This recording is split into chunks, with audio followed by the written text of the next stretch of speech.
السلام علیکم مفتی صاحب. وعلیکم السلام ورحمۃ اللہ. مفتی صاحب سب سے پہلی چیز تو میں کوئی ڈیبیٹ وغیرہ کے لیے نہیں ہوں.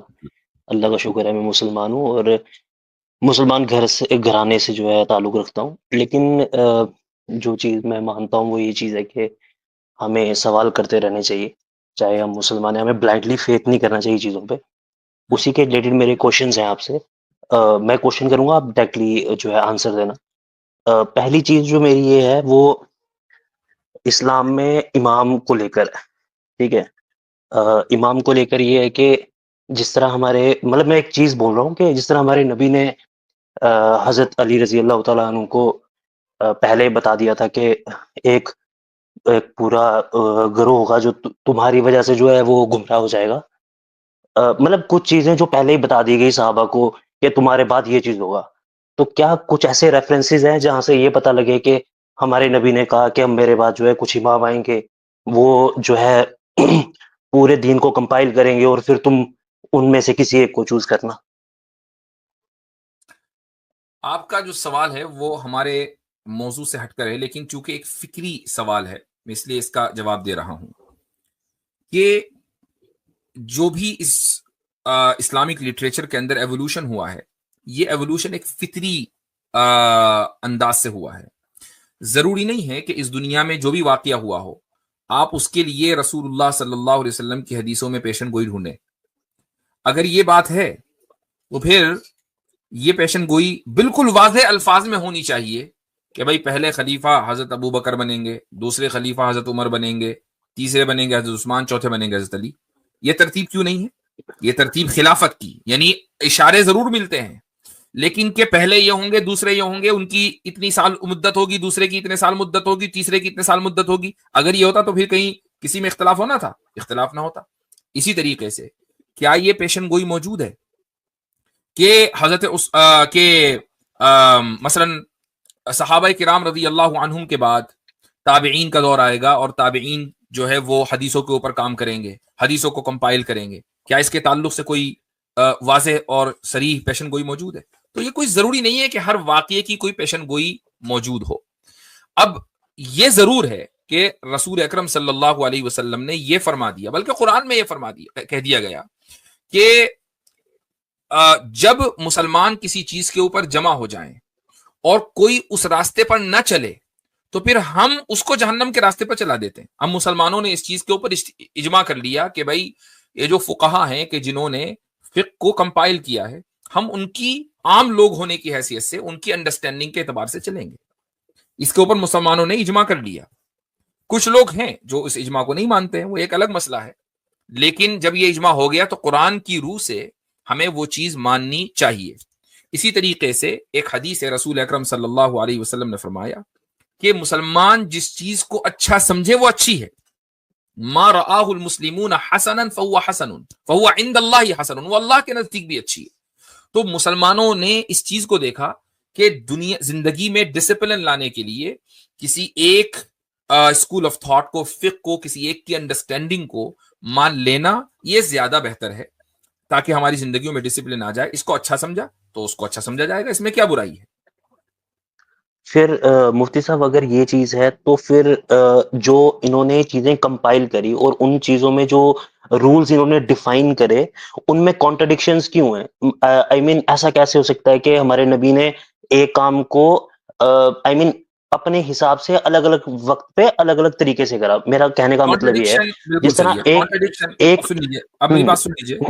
کانٹرڈکشن میرے بھائی اس وقت ہوتا ہے کہ جب ہم دو چیزوں میں سے ایک کو مفتی صحیح اور صاحب دوسرے میں کو... ایک ایگزامپل دے رہا ہوں, پھر آپ اس کے ریفرنس کو اس کو لے کے آپ آگے جواب دینا. جیسے ایک امام میں یہ کہا جاتا ہے کہ بھائی خون نکلنے سے وضو نہیں ٹوٹتا, اور ایک میں یہ کہا بھائی جاتا ہے دیکھیے کہ یار, خون, یہ آپ سمجھ رہے ہو میری؟ جی اس کو جواب دینے کی مجھے معلوم ہے کہ کس طرح کی مثالیں ہیں, اس سے ویسٹ آف ٹائم ہوتا ہے, تو میں جو چیز سمجھ گیا ہوں اس کو مجھے بتانے دیجیے. ٹھیک تو ہے. میں اصولی گفتگو کرتا ہوں ضرور, اور ان اصولوں کو جو لوگ سمجھ جاتے ہیں تو انشاءاللہ بہت آسانی ان کے لیے رہتی ہے اور آپ کے لیے بھی ہوگی. آپ نے کہا کہ دو اماموں کے جو اصول ہیں ان میں کانٹرڈکشن کیسے ہوا, جبکہ جو مثال آپ دے رہے ہیں وہ اصول کی نہیں دے رہے ہیں, وہ فروع کی دے رہے ہیں, اس لیے میں آپ کو مثال بھی نہیں دینے دے رہا تھا. جو کانٹرڈکشن ہے, سب سے پہلے ہم اس کی تعریف سمجھتے ہیں. کانٹرڈکشن کا مطلب یہ ہوتا ہے کہ ایک اگر چیز صحیح ہے تو دوسری غلط ہے، اور دوسری صحیح ہے تو پہلی غلط ہے. یہ کانٹرڈکشن کا مطلب ہے. اماموں کے جو اصول ہیں ان کے بارے میں سب کی پوری امت کا اجماع ہے کہ ان میں صحیح اور غلط کا اختلاف نہیں ہے، ان میں اولا اور خلاف اولا کا اختلاف ہے کہ کیا چیز زیادہ بہتر ہے. ایک امام نے کہا کہ نہیں یہ زیادہ بہتر ہے، دوسرے نے کہا کہ نہیں وہ زیادہ بہتر ہے. تو کم بہتر زیادہ بہتر کا اختلاف ہے. یہی وجہ ہے کہ حنفی، شافعی، مالکی، حنبلی ان سب کی آپس میں ایک دوسرے کے پیچھے نماز ہو جاتی ہے. اس میں کوئی مسئلہ نہیں ہے. ٹھیک ہے کچھ ریئر عبارتیں آپ کے انجینئر صاحب نکال کے لائیں گے، وہ ایک الگ بات ہے، لیکن ہر جگہ ریئر عبارتیں ہوتی ہیں. اصل بات یہ ہے کہ امت کی جو واس میجورٹی ہے وہ کیا کہہ رہی ہے. حنفی، شافعی، مالکی سارے کے سارے حرمین میں جاتے ہیں، حرمین میں حنبلی امام ہے، ان کے پیچھے نماز پڑھتے ہیں. تو یہ جو صورتحال ہے اس سے یہ پتا چلتا ہے کہ اختلاف اولا اور خلاف اولا کا ہے، جواز اور عدم جواز کا نہیں ہے. اب میں آپ کو اصول کا بتا دیتا ہوں کہ اصول میں کیسے اختلاف ہوا. مثلا ایک امام شافعی ہے، مثلا امام شافعی نے یہ اصول بنایا کہ مثلا میرے سامنے 4 حدیثیں ہیں اور 4 حدیثوں کے الگ الگ درجات ہیں، تو اس میں جو سب سے صحیح حدیث ہوگی نا میں اس کو لوں گا، باقی کو چھوڑ دوں گا. تو اصح ترین جو صحیح ترین حدیث ہے وہ میں لوں گا، باقی 3 حدیثوں کو چھوڑ دوں گا. وہ 3 حدیثیں اب قابل عمل نہیں ہے، صحیح ترین کو لوں گا. امام ابو حنیفہ نے یہ اصول بنایا کہ نہیں، اگر یہ 4 کی 4 حدیثیں ہیں، صحیح ہیں، اگرچہ ان کے الگ الگ درجات ہیں، ایک ذرا کم درجے کی صحیح ہے، دوسری ذرا زیادہ درجے کی صحیح ہے، ایک صحیح ترین ہے، تو ہم یہ دیکھیں گے کہ ان چاروں میں کیا کامن ڈینومینیٹر ہے، کیا مشترکہ چیز ہے. اسی کو بولا جاتا ہے تنقیح منات. ٹھیک ہے، اور اب ہم اس منات کو یعنی اس کامن ڈینومینیٹر کو لیں گے اور اس کے اوپر فتویٰ دیں گے تاکہ وہ چاروں حدیثوں کے اوپر وہ عمل کر لیں. یہ دونوں کے الگ الگ اصول ہیں. یہ اصول ہر امام نے اپنے اجتہاد سے نکالے ہیں. ٹھیک ہے، آپ کو مان لیجئے، اور نکالے حدیث سے ہی ہیں، حدیث و نصوص سے ہی نکالے ہیں. مان لیجئے آپ کو ایسا لگتا ہے کہ بھائی امام ابو حنیفہ کے جو اصول ہیں یار وہ مجھے سمجھ میں نہیں آ رہے ہیں، تو ٹھیک ہے آپ شافعی مسلک کو فالو کریں، لیکن پھر 100% فالو کریں. یہ نہیں ہوگا کہ نہیں آج شافعی کل حنفی پرسوں مالکی اور ترسوں حنبلی. آپ حنفی مفتی صاحب مسلک چھوڑ اس چیز دیجیے. میں یہ چیز یہاں پہ آپ جیسے آپ نے کہا کہ 100% مانو، تو اس سے اگر کوئی بندہ جیسے یہ کہہ رہا ہے کہ بھائی میں کچھ اصول یہاں سے مانتا ہوں کیونکہ میرے کو یہ زیادہ ویلڈ لگتے ہیں حدیث کے، جب میں حدیث پڑھتا ہوں ان کے ریفرنسز سے، اور کوئی بولتا ہے کہ میں چلو 50% میں یہاں سے مانتا ہوں، 50 میں یہاں سے مانتا ہوں، تو اس سے وہ کافر تھوڑی نہ ہو جاتا ہے. نہیں بالکل، میں نے کب کہا؟ تو پھر وہ میں نے کب 100% کہا والی چیز کیا ہے؟ اس کے لیے آپ کا مجتہد ہونا ضروری ہے، اس کے لیے آپ کا کوالیفائڈ ہونا ضروری ہے. اگر آپ مجتہد ہیں آپ بالکل مان سکتے ہیں، آپ حنفی کے 50%، شافعی کے 50%، یا ہر ایک کے 25% مان لیں، لیکن اجتہاد کی روشنی میں، یہ نہیں اپنی خواہش کی روشنی میں نہیں کہ یار مجھے بڑا اچھا لگ رہا ہے کہ عورت کو میں ہاتھ لگاؤں وضو نہ ٹوٹے، اور مجھے بڑا اچھا لگ رہا ہے کہ میرے خون کی جھڑیاں بہتی رہیں اور وضو نہ ٹوٹے. تو آپ کے اچھا لگنے سے کیا ہوتا ہے بھائی؟ کہ یہ ایسا ہی مسئلہ ہے طاہر صاحب. میں اگزامپل دوں گا مفتی صاحب کو کہ 2 بایولوجسٹ ہیں جن کا دونوں میں آپس میں کچھ ریسرچ پیپر میں اختلاف ہے، اور آپ یہ کہیں گے without any prior knowledge of biology, آپ یہ کہیں گے کہ بھائی مجھے یہ والی بات جو ہے نا یہ زیادہ صحیح لگ رہی ہے، تو یہ انجسٹس ہوگا، یہ تو ظلم ہوگا. اسی طرح جب ایک عام انسان کو نہ حدیث کے بارے میں پتا، نہ عربی آتی ہے، نہ اصول فقہ پتا، نہ کچھ پتا، وہ کیسے جج کر سکتا ہے بھائی کہ کون سی اوپینین کہاں پہ کیسے صحیح ہے؟ اچھا میں آپ سے طاہر صاحب 2 سوال کرتا ہوں. پہلا سوال، جی انجینئر صاحب کو دیکھ رہے ہیں؟ ہاں مفتی صاحب انجینئر صاحب کو بھی دیکھ رہا ہوں. آئی مین دیکھنے کا ویسا نہیں ہے، میں کافی لوگوں نہیں کو دیکھتا ہوں جیسے ڈاکٹر اسرار صاحب ہیں، میں نہیں، سب ان یہ کے جو بیان سوال بھی آپ کے کافی ذہن میں ایسے آئے ہیں ہیں، جو یہ جو سوال آپ کے ذہن میں آئے ہیں، یہ سوالات انجینئریہ ہیں نا؟ جی مفتی صاحب انجینئر صاحب کے بیان دیکھ کے بھی آئے ہیں، دیکھ کے لیکن یہ میں یہ سوال کہہ آئے رہا ہیں. ہوں کہ ٹھیک ہے، میں بہت اچھی بات، بہت جی اچھی جی بات. ٹھیک جی ہے، جی اب آپ سے میں پوچھتا ہوں دوسرا سوال. پہلا سوال ہو گیا، دوسرا سوال، آپ اپنے آپ کو مجتہد مانتے ہیں؟ مفتی صاحب میری اردو نا اتنی زیادہ اچھی نہیں ہے، آپ تھوڑا نا مطلب ہندی یا پھر تھوڑا انگلش میں جا کے اللہ ویسے بولو. میں آپ سے سوال یہ کرتا ہوں، کیا آپ اپنے آپ کو اجتہاد کے درجے پر فائز مانتے ہیں؟ اب ذرا اجتہاد کے بارے میں پتا ہے کیا ہے؟ اور خطرناک کر دیا حضرت. اجتہاد کیا چیزیں پتا ہے؟ نہیں مفتی صاحب میرے کو تھوڑا ہندی میں بولو گے یا پھر انگلش کا ورڈ تو میرے کو بھائی سمجھ آئے گا اجتہاد اچھے کو سے. یار میں ہندی میں کیا بولوں؟ اجتہاد کو میں کیا بولوں؟ اجتہاد ایک ٹرمینالوجی ہے. اب دیکھو کیا ہوتا ہے میرے بھائی طاہر صاحب، آپ ایک سنسیئر بندے لگ رہے ہو. دیکھو انجینئر نے آپ کے اوپر کیا نیگیٹو اثر ڈالا ہے، آپ کو بولا کہ یار جو اچھا لگے نا وہ کرو، اور آپ کو اجتہاد کا کچھ نہیں پتا. تو مجھے ایک بات بتاؤ آپ کہ اگر آپ ابھی ایک حنفی کی بات لے لو، ایک شافی کی بات لے لو، دو چار باتیں ادھر ادھر سے لے لو، مالکی اور حنبلی کی، تو کیا آپ دلیل کی بنیاد پر عمل کر رہے ہو یا آپ اپنے نفس اور اپنی خواہش کی بنیاد پر وہ باتیں لوگے؟ چونکہ دلیل کا تو آپ کو پتہ نہیں، نہیں وہ تو خواہش کے اس کے اوپر ہی ہوگا جو انسان خواہش کے ایسے اوپر کرے ہوگا. بنا تو دلیل مجھے کے. بتائیے جی کہ خواہش کے اوپر چلنا یہ صحیح ہے کہ دلیل کے مطابق چلنا زیادہ صحیح ہے؟ خواہش کے اوپر دلیل تو کے شیطان مطابق چلتا چلنا. ہے. نہیں وہ انجینئر بات تو میں آپ آپ کو کی سمجھ شیطان کا گیا. انجینئر تو آپ کو شیطان کے راستے پہ چلا رہا بھائی.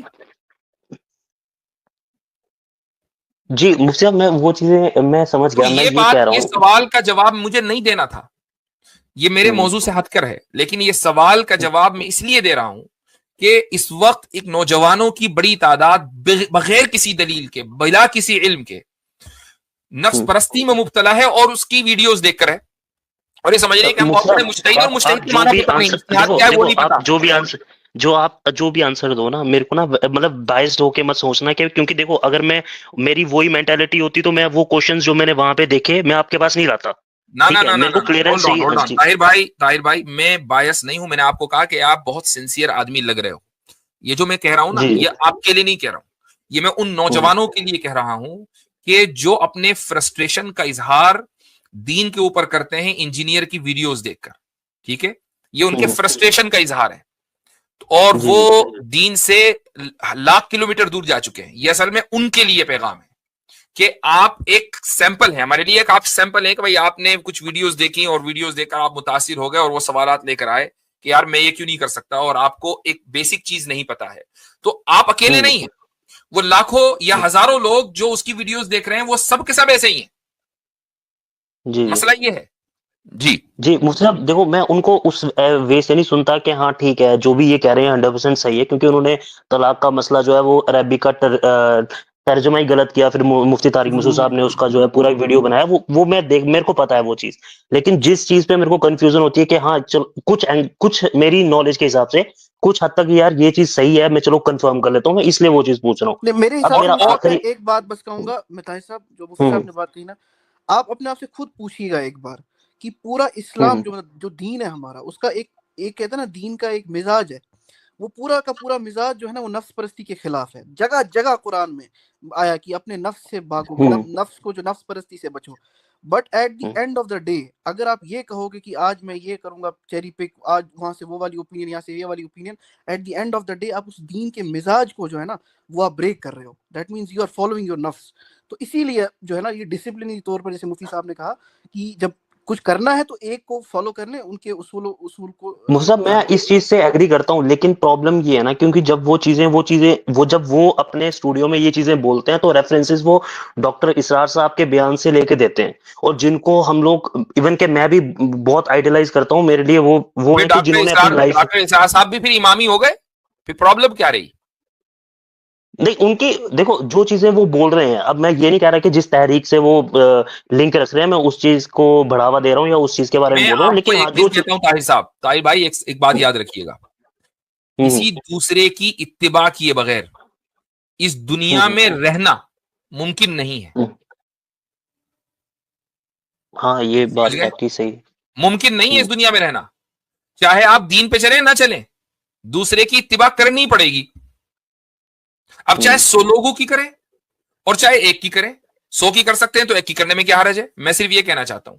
اگر اصل بات یہ ہے کہ جو ہم اتباع کرتے ہیں ائمہ کی، ائمہ اربعہ، ائمہ خمسہ اور بھی امام تھے، لیکن چونکہ ان کا مذہب مدون ہو کر باقی نہیں رہا، تو اس لیے ہمارے ہاں 4 ہی مذاہب رہے، 4 اسکولز آف تھاٹ رہے. 5 بھی ہو سکتے تھے، 10 بھی ہو سکتے تھے، کیونکہ سفیان ثوری الگ ہیں، امام اوزاعی الگ ہیں اور وغیرہ وغیرہ. تو اصل بات یہ ہے کہ ان مذاہب کو یا ان اسکولز آف تھاٹ کو جو فالو کیا جاتا ہے، ان کی اتباع کی جاتی ہے، یہ زندگی میں ڈسپلن لانے کے لیے کی جاتی ہے. اتباع تو آپ کو کرنی ہی ہے. آپ 4 کی کرو گے تو ہمیشہ کنفیوژن کا شکار رہو گے، ایک کی کرو گے تو آپ کی زندگی میں ڈسپلن رہے گا. That's all. اتباع کے بغیر چارہ کار نہیں ہے بھائی. میں ایک بڑا اچھا میں ایگزامپل دیتا ہوں. آپ کو پتا ہے آج کل بہت سے لوگ جو ہے نا وہ کہتے ہیں صحیح حدیث کو فالو کرو، صحیح حدیث کو فالو کرو. صحیح حدیث میں آپ کو پتا ہے کچھ حضرت میں آپ کو نا 1 منٹ کے لیے روکوں گا، کیونکہ میرا جو لاسٹ کوشچن ہے پھر میں ختم کروں گا، یہ اسی کے ریلیٹڈ ہے، کیونکہ یہ لاسٹ چیز ہے جو کافی زیادہ ڈاؤٹ کریٹ کرتی ہے میرے دماغ میں. مفتی صاحب اس سے پہلے میں آپ کو ایک چھوٹی سی چیز کہوں گا. میں آپ کی لاسٹ ویڈیو دیکھ رہا تھا جس میں عاصم بھائی تھے جو ہندو ریلیجن کے بارے میں کافی نالج رکھتے ہیں, شاید عاصم ہے ان کا نام.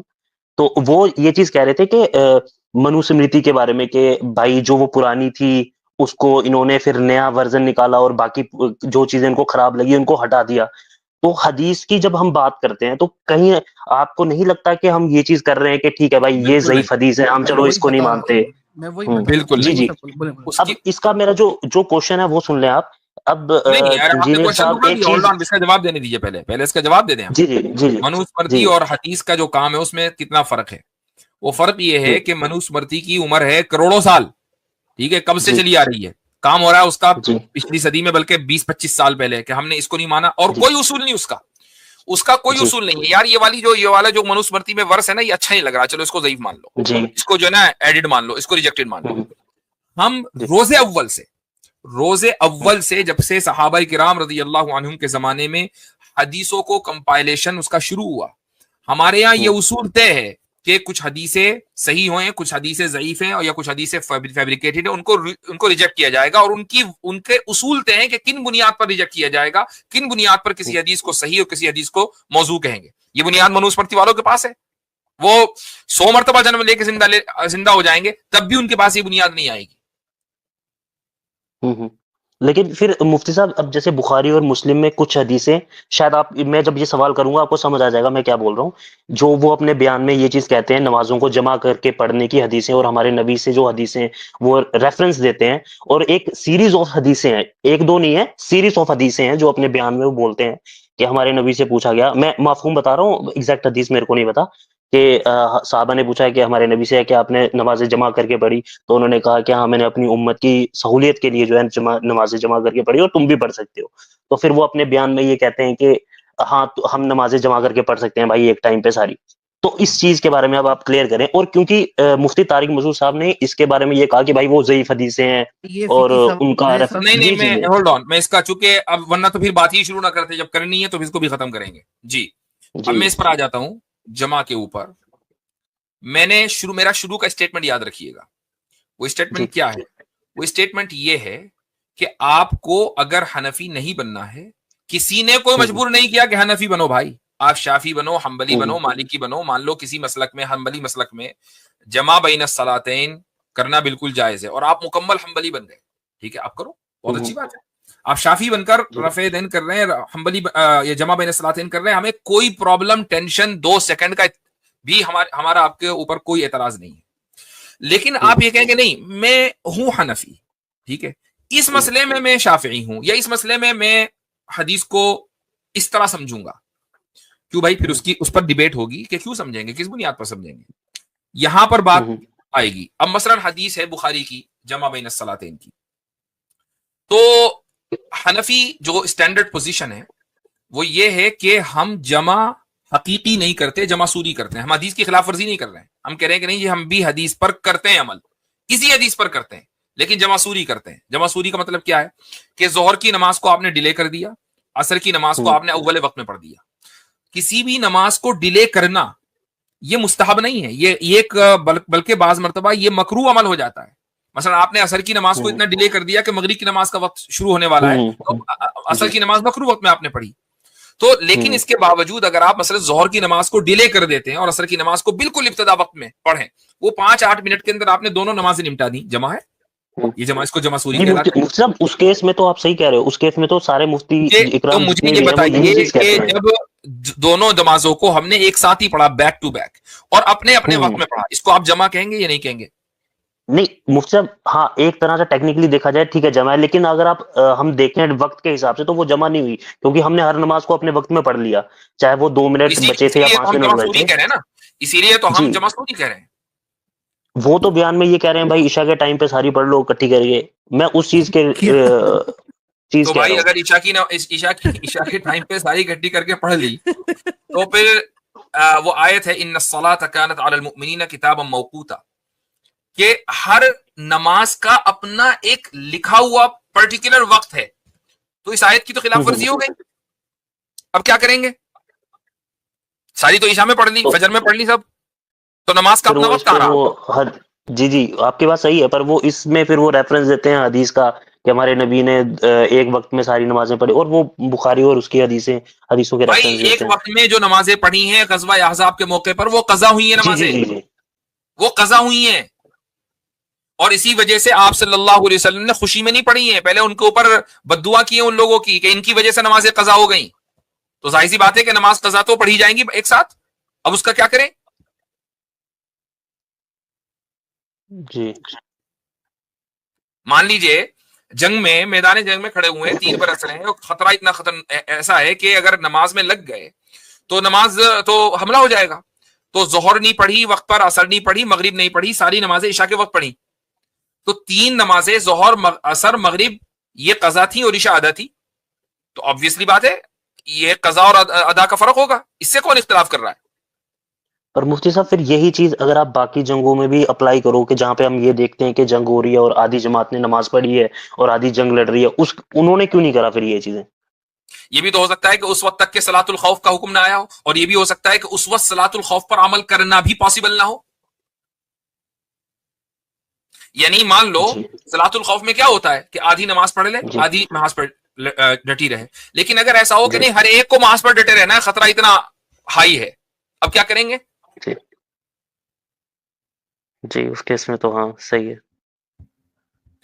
تو اب ثابت کیا ہوا؟ ثابت یہ ہوا کہ شریعت انجینئر کے ہاتھ کا کھلونا نہیں ہے، اور جی نوجوانوں کو یہ سوچنا چاہیے کہ یہ جو انجینئر ہم علماء کے ساتھ نہیں بیٹھتا نا، یہ اس لیے نہیں بیٹھتا، جس دن بیٹھے گا اس دن جی بیٹھ بجے گی. اور آپ کو پتہ طاہر مفتی بھائی، صاحب. میں آپ کو ایک بات بتاؤں، میں جی پبلک میں زیادہ یہ کہتا نہیں ہوں، کیونکہ ہر طرف سے پروپیگنڈا بھی کیا جاتا ہے نا کہ بھائی دیکھو جی یہ جو ہے نا یہ آپس میں بھی لڑائی کرتے ہیں. ایسا مفتی صاحب جو ہیں یہ ہمارے عالم ہیں کہ یہ حنفی اسکول آف تھاٹ کو فالو کرتے ہیں.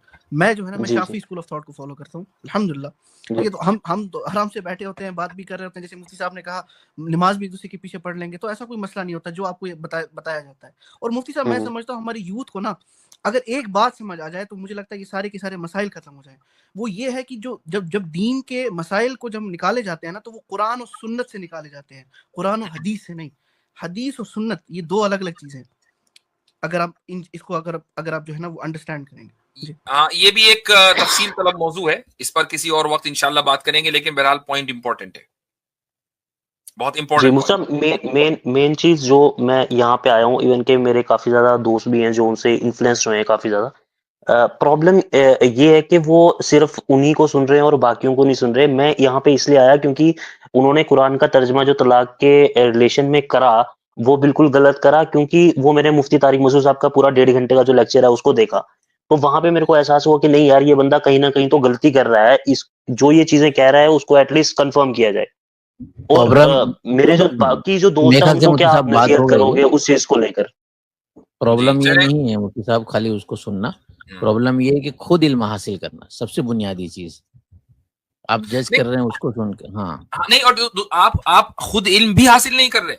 میں یہی کہہ رہا ہوں کہ ان نوجوانوں سے کہ آپ ابھی کہاں خود علم حاصل کر رہے ہو، ابھی بھی تو آپ انجینئر کی تقلید کر رہے ہو.